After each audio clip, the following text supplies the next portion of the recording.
That was a good one, huh, Max? We just did a live stream and did about 45 minutes of fetch. That's why she is panting and tired. Yep, and your V-Dog is soaking, so breakfast is almost ready. Breakfast time for me now. It was a great live stream, too.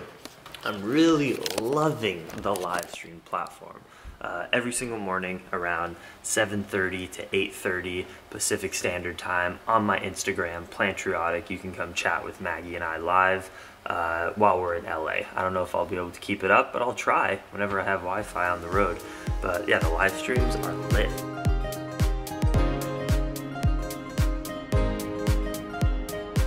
I'm gonna go through withdrawals when I leave, and I can't make smoothies every day.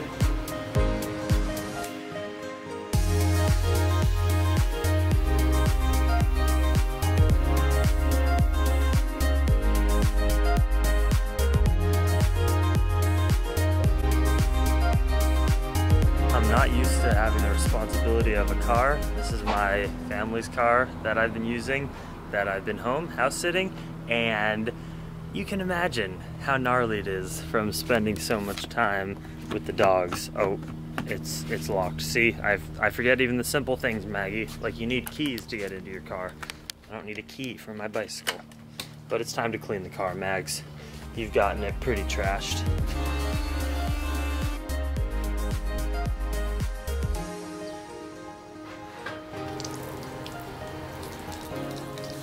This is how cyclists clean cars. Ready to go to the park? Take a little run to the park and play ball?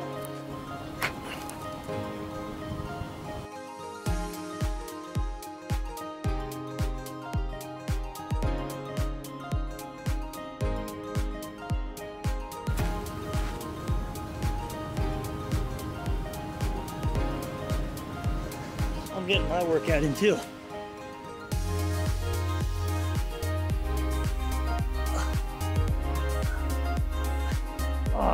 Veganism drains all your energy. I don't get enough vitamins or protein. I think I need to go paleo. I hear fat gives you fuel.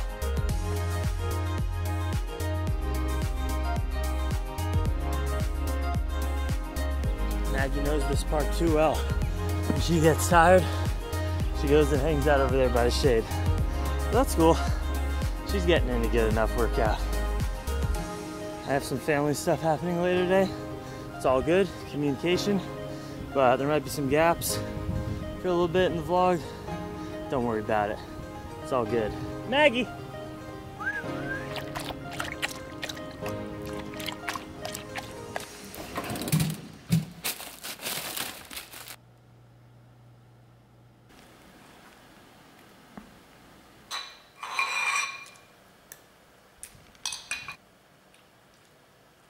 Maggie, I gotta go do something. Hey vlog, I gotta go do something. I'll be back here about 2 hours. You take a nap, baby. Just got back, and after a beautiful time, of course now, I can and want to share it with you guys. I just went to therapy with a family member. And it was beautiful, because whenever is opening up in a safe place about your emotions and trying to just mend relationships, when doesn't that work?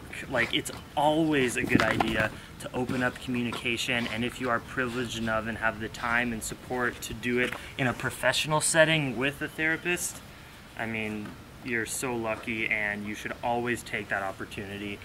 Look, I feel like I'm so spiritual and have this YouTube channel where I'm constantly sharing my emotions, and I have a support community of friends and family that I talk to, that I don't see a therapist frequently. One, I don't make enough money to see a therapist with my own money. I'll be honest. Do my parents wish that I did see a therapist, even if it was remotely through Skype and they would pay for it? Yes, they would love that.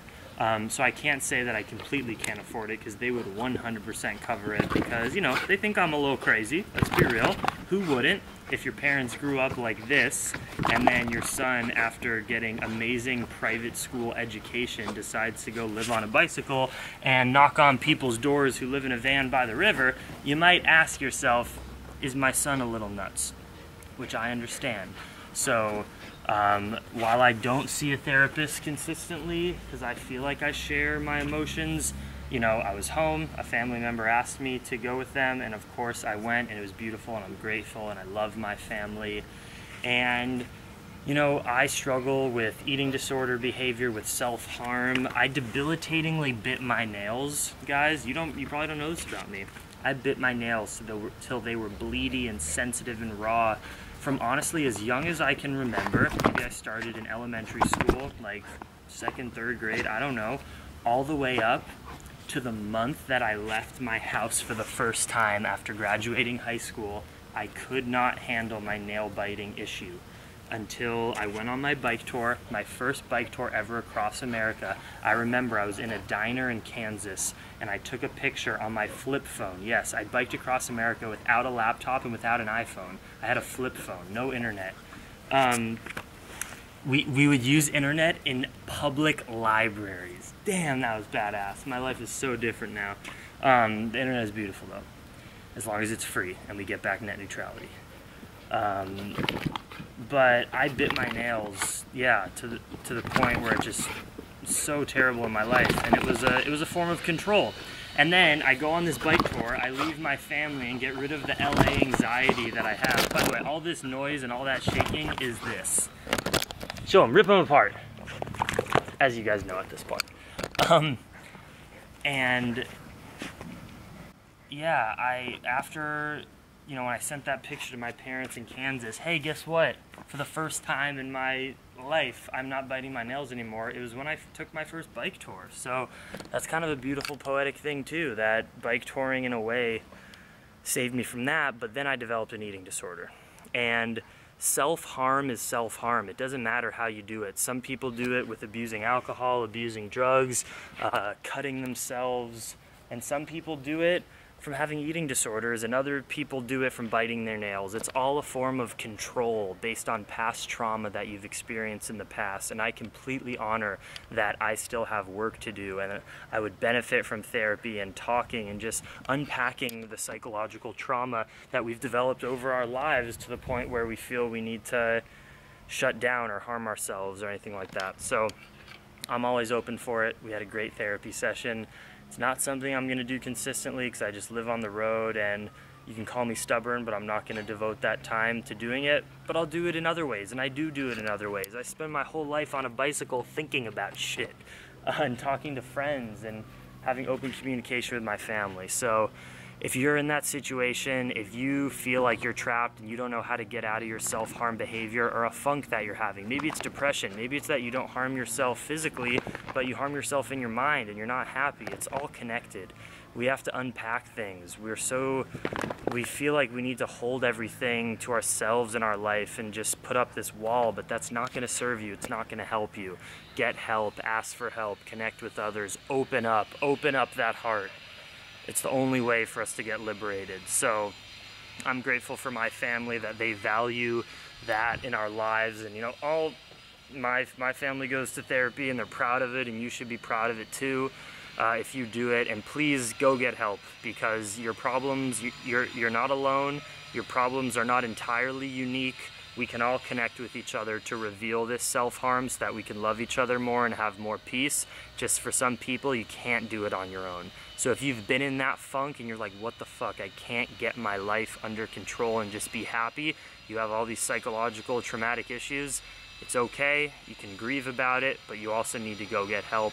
Talk to a friend. If it involves eating disorders, download my ebook. It's $10, I think, on my website, shop page at plantriotic.com, and that'll give you so many tools and resources of what you need to do step by step to get the recovery that you deserve, because you deserve to love yourself. We are all puzzle pieces. Each individual being in this world is a puzzle piece that together, when we're all connected, we make this beautiful image, which is a blissful world.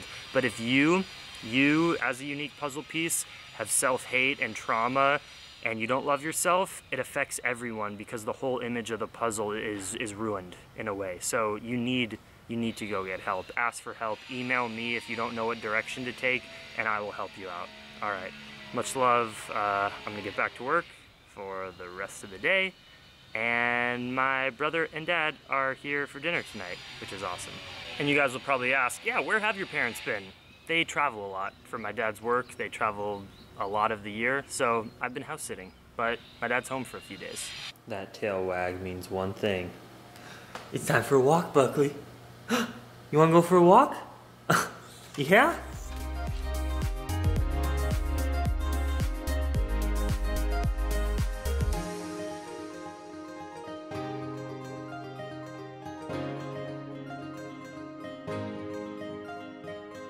I have a new housemate, my friends. Hi. This is Caitlin, who's been the sister that I never had growing up. Right?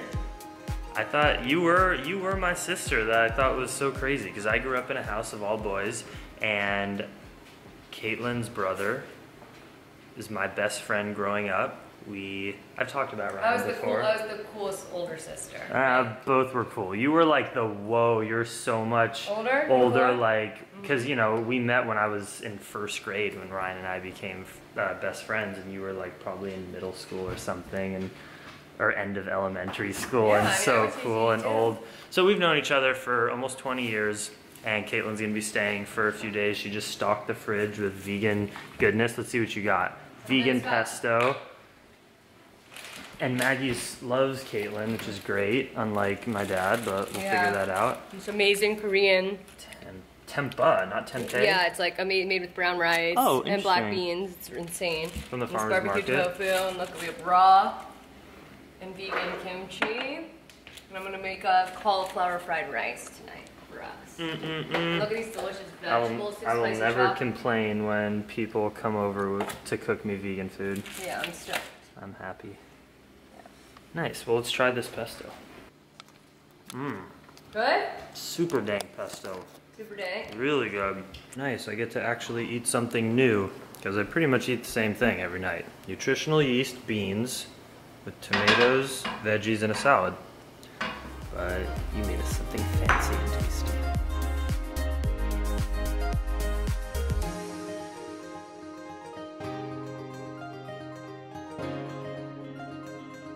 Much love, Dream Extreme everyone. Tomorrow Maggie and I are gonna hit the bicycle and try to go to a dog-friendly beach.